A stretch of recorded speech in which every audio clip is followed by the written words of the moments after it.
Vedic cosmology presented from the Vaishnava point of view and as based on the Vedas will find appreciation by real scientists because it has its own scientific basis. Science has always changed. Over the centuries, one theory after the other has come and replaced the former theory. And what is prevalent, everyone has accepted. But Vedanta doesn't change. Do you say that these modern scientists have found out everything in this universe? They have not explored all the possibilities in the field of cosmology. Only they have explored to some extent. They have seen through this Nalika Yantra or the telescopes and microscopes, etc., which are having their own limitations. And people getting the information through limited devices, can they say they know everything? I don't agree with this particular point at all. Kepler put Sun at a distance of 30 million miles from Earth, but the modern scientists placed the same Earth at a distance of 93 million miles. In 1930, Pluto came into existence. 2006, it vanished. To realize the vision of the Vedic planetarium, Srila Prabhupada wanted a diagram depicting the structure of the universe. To this end, he engaged devotees and artists in drawing maps according to Srimad Bhagavatam. Those three, and I was doing maps. We had some big pieces of paper, and then after this, I was there for discussions, and I would take some notes, and then try to make these maps. They were present sometimes while I was making the maps. Other times I would make the maps on my own. And I only think there were about 3 or 4 maps of Bhumandala. But, so I made this one big map. One of the maps was the concentric overview of Bhumandala. Simultaneously, Srila Prabhupada sent out leading students to find a competent Vedic astronomer. After extensive searching throughout India, finally on April 30th, 1977, a reputed South Indian pundit was brought to Bombay, India to meet Srila Prabhupada. In the 5th canto, there is a description of the planetary system. Yes. So we want a diagram. Yes. So kindly help us. This planetary system is hanging. Yes. Urdhamula dosaka. Same thing is explained in the Srimad Bhagavatam. But how it is hanging and where at different situation of the planets and plateaus and hills. So as far as the book is concerned, kindly make a diagram so that we shall exhibit. Because I'm not able to prepare the diagram some other things. And during that summer of 77, Prabhupada had a lot of meetings with him and Tamal Krishna Maharaj to discuss how to do this Vedic planetarium.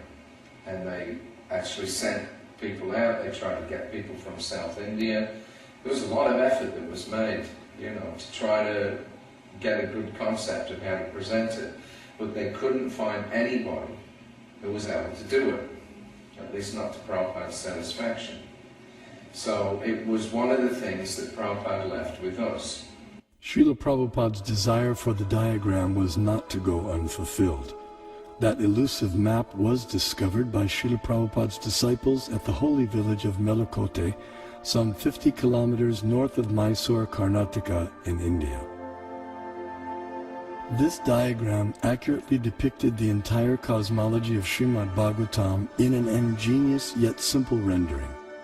The person through whom it was revealed to the world was the 19th century scholar saint Tiruvenkata Ramanuja G.R. Swami. Born in Sri Perumbudur, Tamil Nadu, Tiruvenkata Swami went on to become an acharya or spiritual leader in the preceptorial line known as the Sri Sampradaya.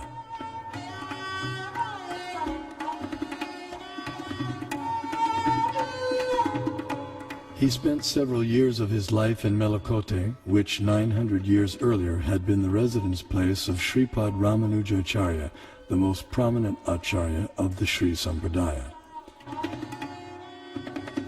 At Melakote, in the 1,000-year-old temple, Tiruvenkataswamy studied and taught the Vedas and also worshipped the deity of Tirucheluva Narayan.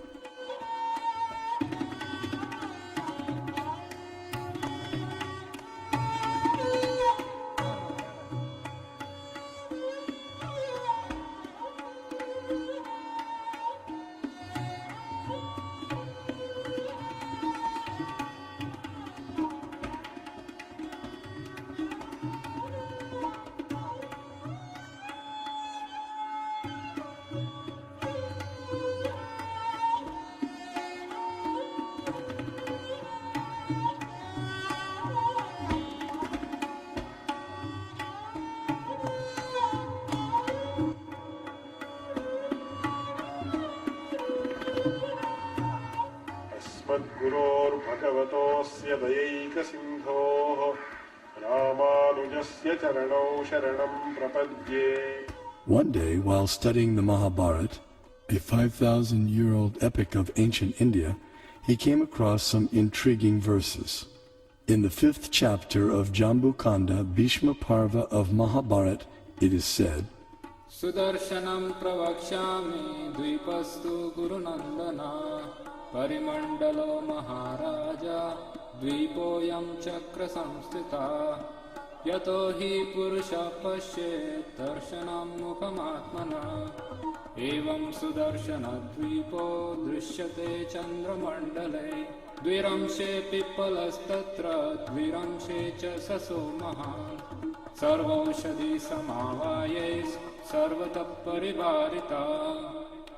This Bharat Khanda is called Sudarshana Dvip, since it looks beautiful to the eyes of the onlookers. Being circular, it looks like the disk of the Lord, and it is attached to cyclic time in the form of a disk presided over by Lord Sudarshana. Bharat Khanda is in the form of a globe, since all of its 4 corners are rounded like the bale fruit. When viewed from the moon, half of Bharat Khanda appears like the rabbit and a small peepal leaf, while the other half appears in the form of a big peepal leaf, with all of them surrounded by varieties of vegetation. Pondering the verses, he became perplexed. What on earth can a rabbit and peepal leaves have to do with geography or cosmography? As he sought to understand their meaning, he contemplated, meditated, and prayed.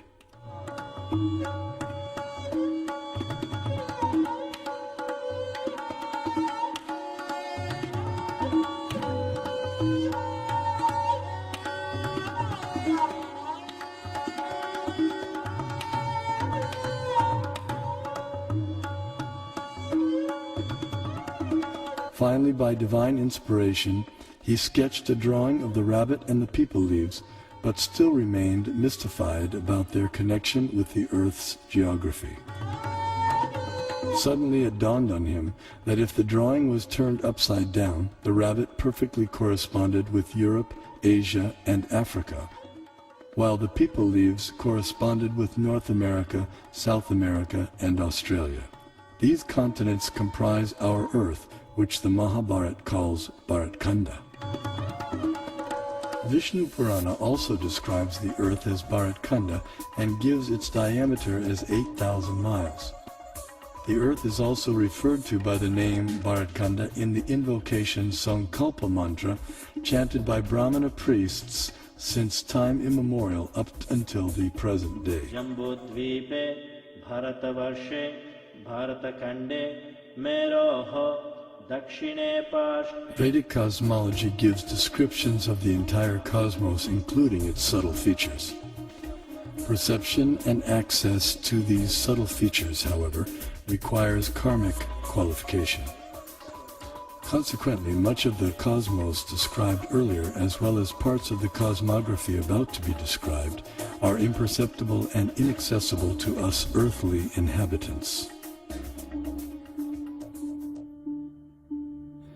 Bharat Khanda is one of the 9